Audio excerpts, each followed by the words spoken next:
Au sommaire de cette édition, le FSA, Fonds de garantie financière, a récemment dévoilé sa nouvelle identité visuelle au grand public. Tout le paradigme de communication retouché et cette démarche vise à faire face aux futurs défis. L'équipementier sportif Decathlon s'est installé dans la commune de Yopougon. Ce rapprochement va contribuer à la promotion du sport de masse dans cette grande commune ivoirienne. Voilà pour les titres, les détails, c'est dans un instant. Bienvenue à toutes et à tous, vous suivez le journal sur Business 24 Africa et comme habituellement, vous aurez la chronique de la CAN 2021 dont les matchs de poule ont été bouclés ce jeudi 20 janvier. Amidjara Souba en plateau nous en parlera certainement tout à l'heure. Je vous l'annonçais en titre, le Fonds de solidarité africain fait peau neuve. L'institution de garantie financière a dévoilé lors d'une cérémonie à Abidjan sa nouvelle identité visuelle au grand public. Nouveau logo, nouvelle couleur, nouvelle charte graphique, c'est tout le paradigme de communication du FSA qui s'est vu retouché. Une démarche qui vise à adapter le fonds aux contingences du moment afin de relever les défis futurs. On en sait davantage avec Mireille Abalé et Doumbia Ayouba. Qui veut aller loin, ménage sa monture. Cette citation de Jean Racine est prise au premier degré de son sens par le Fonds de solidarité africain à travers cette présentation de sa nouvelle identité visuelle. Un nouveau logo, une charte graphique enrichie et des couleurs améliorées. Le FSA, selon son directeur général, veut voir le futur dans une autre dimension. Le Fonds de solidarité africain existe depuis 1975. Les actes fondateurs ont été signés en 1976. Le FSA est opérationnel depuis 1979. Il s'est quand même passé beaucoup de temps, plus de 40 ans. Nous avons pensé qu'il faut voir le logo, le slogan, la charte graphique du Fonds de solidarité africain pour que ça soit contemporain, pour que ça corresponde à l'ambition du FSA aujourd'hui, que ça corresponde aussi aux objectifs qui nous ont été assignés par les États membres. C'est pour cette raison que nous avons pensé qu'il était bon de rafraîchir l'ensemble de ces symboles à travers lesquels s'identifie le Fonds de solidarité africain. Un visage rafraîchi pour des défis nouveaux. L'adhésion de tous les États africains au Fonds de solidarité africain. Il y en a 54. Aujourd'hui, il y a 15 pays membres au niveau du Fonds de solidarité africain. Il reste 39 autres. Il y a beaucoup d'initiatives politiques et diplomatiques qui sont entreprises. Une nouvelle identité visuelle et une démarche qui séduit déjà les chefs d'entreprise. Je pense qu'avec cet accord cadre-là, moi je pense que le seul point qui est le plus important, c'est ça, au niveau de la garantie et même du refinancement. Aujourd'hui, on peut avoir eu un financement avec une structure, mais on a des difficultés parce que le financement n'a pas été bien agencé et tout, et qu'il y a des problèmes. Mais avec le FSA, on peut nous refinancer ce fonds-là. Le FSA peut venir voir la structure à qui on devait, pour laquelle on a des difficultés aujourd'hui, pour leur dire que moi je suis derrière maintenant la PME, je vous donne telle garantie. La présentation de ce nouveau visuel intervient dans le cadre d'une mission du FSA que le directeur général conduit en terre ivoirienne depuis une dizaine de jours. Une mission qui a permis au fonds de signer des conventions de partenariat avec des associations et groupements d'entreprises. Il faut rappeler qu'au titre de l'année 2022, le FSA a décidé d'accorder une ligne de garantie de financement de 60 milliards de francs CFA à la Côte d'Ivoire. Poursuivons ce journal toujours avec le Fonds de solidarité africain qui continue son offensive économico-financière en terre ivoirienne. Après la Chambre de commerce et d'industrie de Côte d'Ivoire, la fêtière des PME ou encore l'Association des banques et établissements financiers, c'est au tour du groupement ivoirien du bâtiment et des travaux publics de signer un accord de partenariat avec le FSA. Signé le vendredi 19 janvier 2022 à Abidjan, cette convention vise à favoriser l'accès au financement via une garantie des entreprises. Issa Badini et Ismaël Doza nous font le point.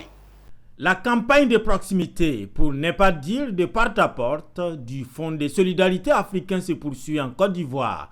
Après plusieurs organisations et groupements de chefs d'entreprise, l'institution multilatérale des garanties financières est cette fois en affaire avec le groupement ivoirien du bâtiment et des travaux publics. À travers cette convention signée par les deux premiers responsables des deux entités, le FSA s'engage à accompagner les IBTP dans ses recherches de financement et de formation. Il a été clairement établi que la priorité du gouvernement, c'est le secteur productif et le secteur des infrastructures. Et qui dit infrastructure parle de BTP.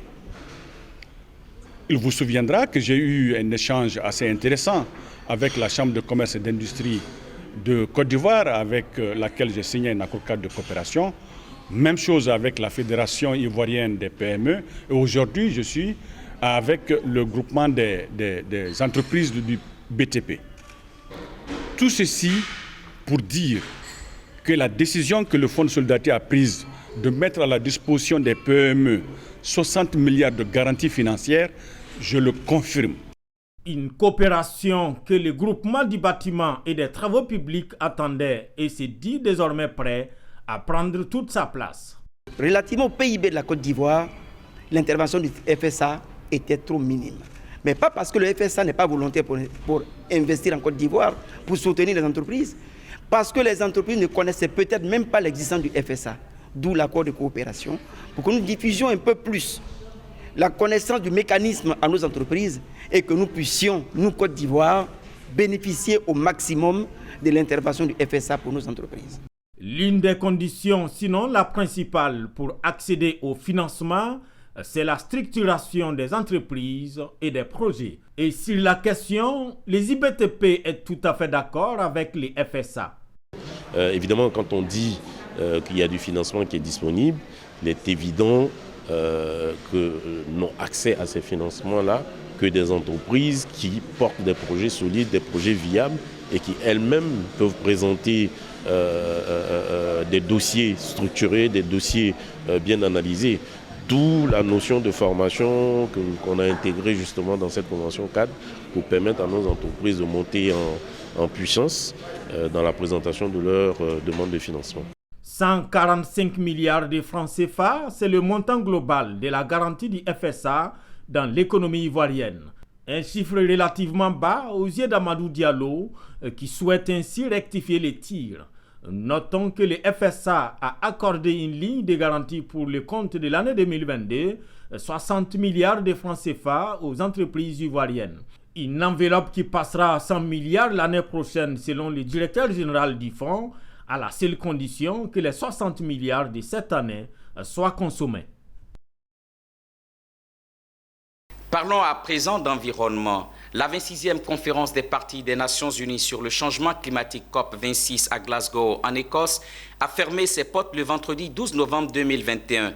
Lors de cette rencontre, les dirigeants mondiaux ont pris plusieurs engagements à l'effet de lutter contre le changement climatique et la réduction de l'émission de gaz à effet de serre. C'est pour restituer les conclusions de cette COP26 que l'Institut mondial pour la croissance verte, GGGI, a réuni ce jeudi 20 janvier 2022 à Abidjan tous les acteurs et les participants. Richard Akeke et Pierre Tebeu.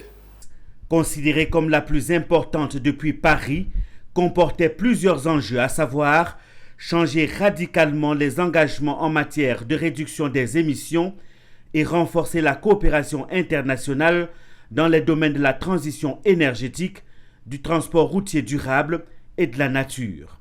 Par ailleurs, les États se devaient lors de cette COP26 de négocier la rédaction finale des normes d'application de l'accord de Paris, ce qui comporte un cadre commun pour les marchés de droits d'émission de gaz à effet de serre, nommés marchés carbone. Plusieurs dirigeants de pays et acteurs étatiques et non étatiques, dont la délégation ivoirienne conduite par le ministre de l'Environnement et du Développement durable, y ont pris une part active. La Côte d'Ivoire a pris l'engagement, à l'instar des pays du monde, n'est-ce pas, engagés dans l'action climatique, à réduire ces émissions de gaz à effet de serre. Donc cela va de soi que la Côte d'Ivoire prenne cette décision-là. Il s'est agi pour elle de respecter ses engagements, c'est tout.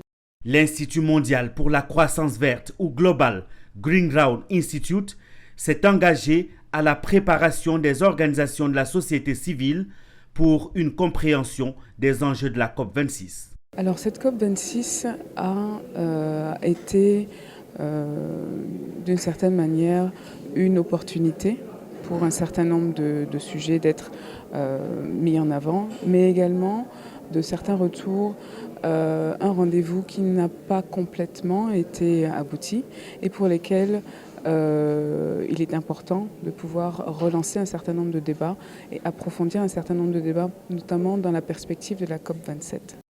Cet événement s'inscrit dans le cadre du projet Autonomiser les acteurs non étatiques locaux et les communautés vulnérables pour l'action climatique et la résilience. Le pays organisateur de la COP26 était représenté par l'ambassadeur de la Grande-Bretagne en Côte d'Ivoire qui s'est félicité de la participation de la Côte d'Ivoire à cet important rendez-vous mondial et qui plaide pour la mise en œuvre des différentes conclusions. La chose la plus importante est la mise en œuvre, bien sûr. Nous avons réussi de trouver le financement et les engagements financiers, mais maintenant on doit les récupérer et mettre en œuvre tous les projets. Cet atelier se tient à la perspective de la prochaine COP27 qui se tiendra dans la ville de Sharm el-Sheikh en Égypte du 7 au 18 novembre 2022 et qui se veut la COP de la concrétisation et des résultats pour l'Afrique.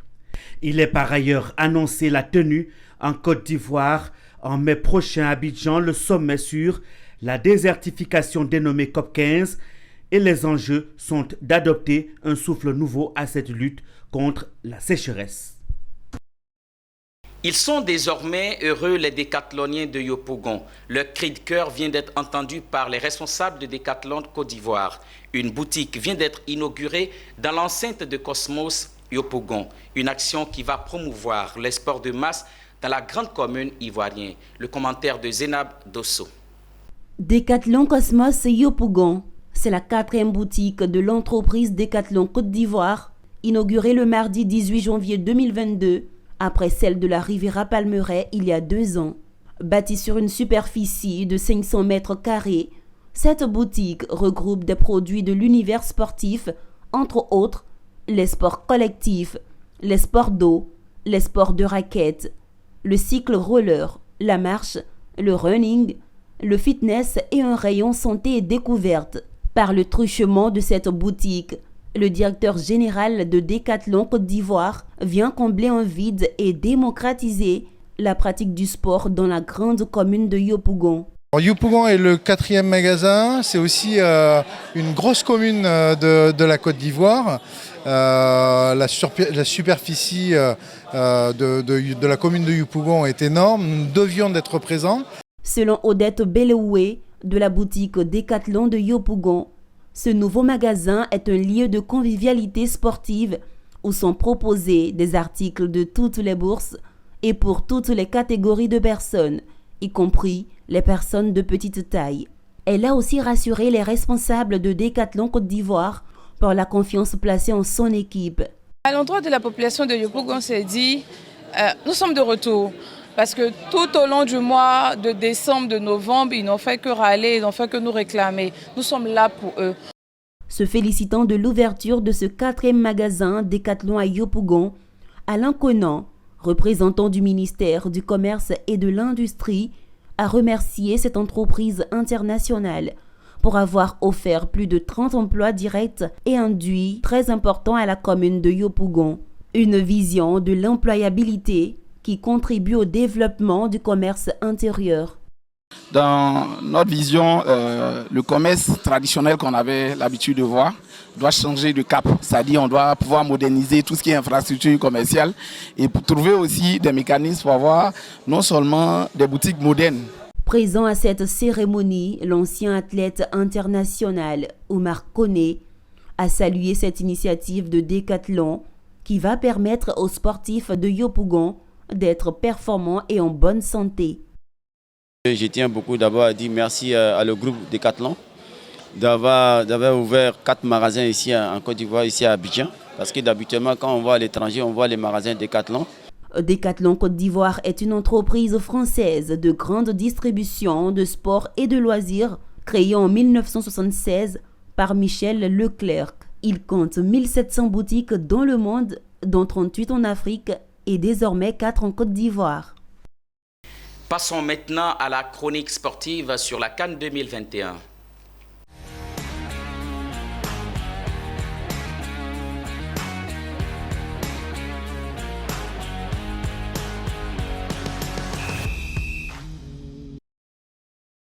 Ami Diarra Souba, la Coupe d'Afrique des Nations 2021 est accompagnée par des sponsors. Et parmi ces sponsors, une grosse plateforme digitale. Vous avez prévu nous en parler. De qui s'agit-il? TikTok est l'un des sponsors officiels de cette Coupe d'Afrique des Nations qui se déroule actuellement au Cameroun. À l'occasion de cette grande messe de football, la CAF a signé un partenariat avec le réseau social chinois TikTok afin de faire la promotion du sport, afin de faire la promotion de ce grand événement sportif qui se déroule en terre africaine. Alors, il faut savoir aussi que ce réseau de vidéos diffuse les images fortes des matchs du jour et propose des services de mise en scène à ses abonnés. Alors, avec ce partenariat, combien d'abonnés a-t-on sur le compte officiel TikTok de la Confédération africaine de football? Le compte TikTok de la CAF totalise en ce jour 1,4 million d'abonnés. Et il faut savoir aussi que rien avec les hashtags football et les hashtags soccer qui génèrent respectivement 273 et 108 milliards de vues à ce jour.